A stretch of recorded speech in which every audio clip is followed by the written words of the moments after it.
ना पहले बताता हूं। बाबा साहब अम्बेडकर विदेश में शिक्षा ग्रहण करते थे। रमा घर में रहकर के बच्चों का पालन पोषण करती थी। तो एक बार का जिक्र है, बाबा साहब विदेश से लौट करके इंडिया भारत वापस आ रहे थे। तो रमा को पता लग गया था पहले से मेरे पति आ रहे हैं। तो भारत में आते ही उनके लिए एक बड़ा मंच बनाया गया। उस मंच पर बाबा साहब का सम्मान होना था। तो उनकी पत्नी सोच रही है आज मेरे पति आ रहे हैं तो घर के सारे काम जल्दी से निपटा लूं, खत्म कर लूं। आज मैं भी अपने पति को देखने जाऊंगी, अपनी आंखों से उनका सम्मान देखूंगी। तो रमा घर के सारे काम माता बहनों कर रही हैं। और जब घर के सारे गृह कार्य पूरे कर लिए, इधर बाबा साहब मंच पर आ गए हैं और रमा तैयार होने के लिए मन कर रही है कि साड़ी निकाल लूं और तैयार होकर के जाऊंगी। तो रमा ने जैसे बक्सा खोला, साड़ी निकाली और ऐसे करके जब साड़ी खोली तो साड़ी में जगह जगह छेद हो रहे थे। रमा की आंखों में साड़ी को देख करके आंसू आ गए।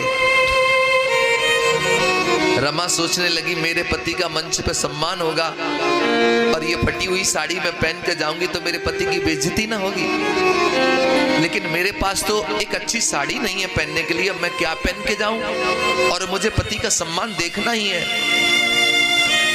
तब रमा को याद आया कि साहू जी महाराज ने एक बार मेरे पति को सर पे वो फेंटा बोलते हैं पगड़ी, वो बांधी थी। अगर साड़ी नहीं है तो क्या मैं उसी को साड़ी की तरह पहन करके चली जाऊंगी? तो रमा ने वही फेंटा निकाला, वो पगड़ी निकाली और साड़ी की तरह उसको लपेट लिया माताओं बहनों। और लपेटने के बाद वो बाबा साहब अम्बेडकर का अपने पति का सम्मान देखने के लिए गई। मंच बना था, काफी भीड़ थी। तो पत्नी कोई होगी तो पहली लाइन में ही तो बैठेगी, लेकिन रमा पहली लाइन में नहीं बैठी, पीछे भी नहीं बैठी रमा। वो पेड़ है ना, पेड़ के पीछे रमा जाकर के दूर से जाके छिप गई और वहीं से अपने पति को देख करके खुश होने लगी। बाबा साहब का मंच पे सम्मान हो रहा है। बाबा साहब जब मंच में अपना भाषण दे रहे हैं तो बाबा साहब की आंखों ने अपनी पत्नी रमा को देख लिया।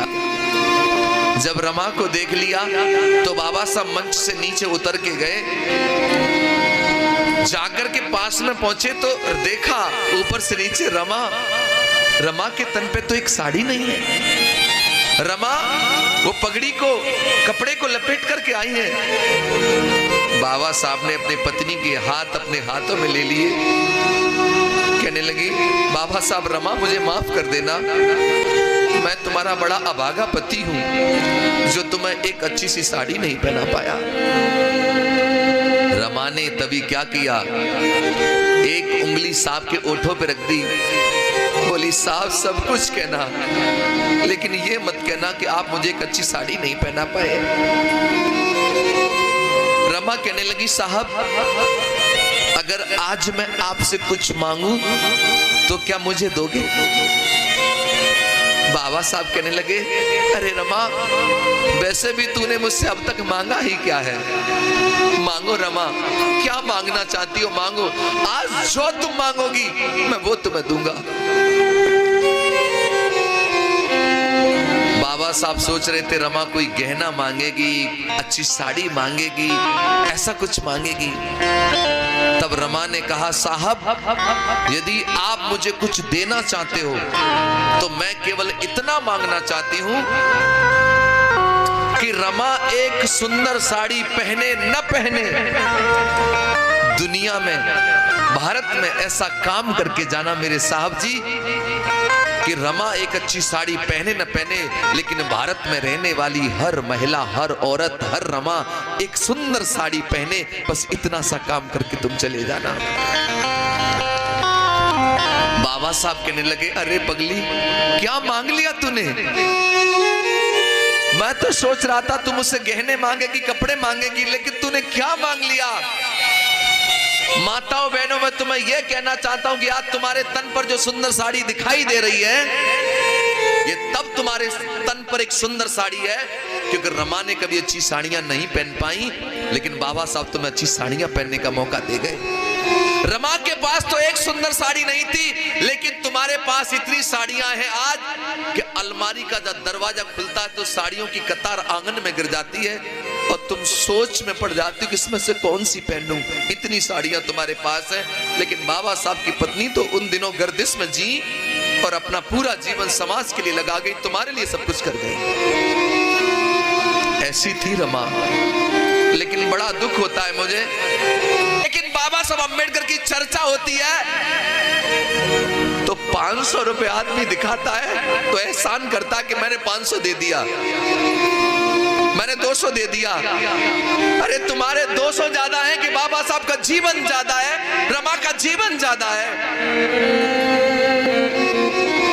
बड़ा दुख होता है मुझे कि जिन्होंने अपना संपूर्ण जीवन, अपना पूरा जीवन समाज के लिए समर्पित कर दिया, आज वही समाज के लोग अपने घरों से निकलने में शर्म महसूस करते हैं। नौटंकी तमाशों में अपना बिस्तर लेके पहुंच जाएंगे, लेकिन बाबा साहब का कार्यक्रम सुनने के लिए उन्हें हाथ जोड़ने पड़ते हैं, आ जाओ सुनने के लिए, आ जाओ सुनने के लिए। ये हालत बनाई है तुमने अपने महापुरुषों की। एक याद रखना एक बात, इंसान को जीवन में कोई चीज तब मिलती है जब इंसान उसकी कीमत चुकाता है। तुम ये कपड़े पहने हो ना, ये कपड़े भी तब पहने हो पहले इनकी कीमत चुकाई है तुमने। ये साउंड भी तब बज रहा है, इसकी कीमत चुकाई गई है। ये टेंट तब लगा, इसकी कीमत चुकाई गई है। ये घड़ी भी तब हाथ में है क्योंकि पहले इसकी कीमत दे दी है मैंने। ये कैमरा भी तब लगा, इसकी कीमत चुकाई गई है। ये बाजा भी तब बजता कि पहले इसकी कीमत चुकाई है। यानी पहले कीमत और चीज बाद में मिलती है। मैं पूछना चाहता हूं, एक चीज तुम्हें मिली, तुम भूखे मरते थे, खाने को भोजन नहीं होता तो मरा हुआ मांस भी खा जाते थे पेट भरने के लिए, लेकिन आज ताजा बढ़िया भोजन करते हो। मैं पूछना चाहता हूं, इस ताजे भोजन की कीमत तुमने चुकाई क्या?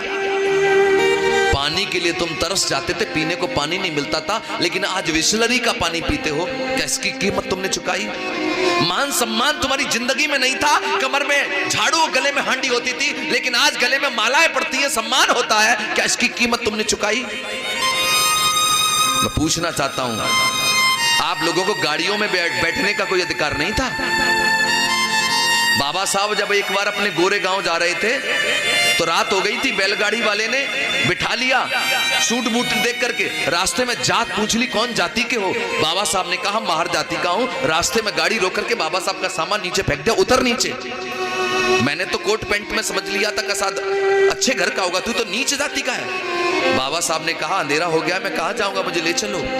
तो बैलगाड़ी वाले ने कहा कि नवाबों की तरह बैठूंगा मैं, गाड़ी तू हांकेगा, डबल किराया लूंगा। बैलगाड़ी से भी उतार दिया था, लेकिन आज तुम ट्रेन तो छोड़ो, हवाई जहाज की भी यात्रा कर सकते हो। क्या तुम्हें कोई धक्के मारता है? तो मुझे बताओ, इन हवाई जहाज में भी यात्रा करने का अधिकार तुम्हें किसने दिया? इसकी कीमत तुमने चुकाई क्या? ये मान सम्मान धन दौलत शानो शौकत जो तुम्हारे जीवन में आज भरा पड़ा है, इसके लिए तुमने कौन सा बलिदान दिया बताओ? अगर इसकी कीमत किसी ने चुकाई है, कोई खून के आंसू रोया है, तो केवल माता रमाबाई और बाबा साहब अम्बेडकर जी हैं, जिनकी वजह से आज तुम्हारे जीवन में सब कुछ आ गया है। मैं माता रमाबाई का त्याग दर्शन आपको बताने के लिए जा रहा हूं और एक निवेदन करूंगा जो अभी किया था, बीच में बात नहीं करेंगे, ताली नहीं बजाएंगे, उठेंगे नहीं। और अगर मैं गाऊं और सुनते समय अगर आंखों में आंसू आए तो दोनों हाथ जुड़ करके निवेदन है, आंसुओं को रोकना मत। आज उन आंसुओं को बाहर की दुनिया की यात्रा करने देना। वो आंसू आज आपको एहसास कराएंगे कि ये जीवन इतना सुंदर जीवन कैसे बन गया। सुनो।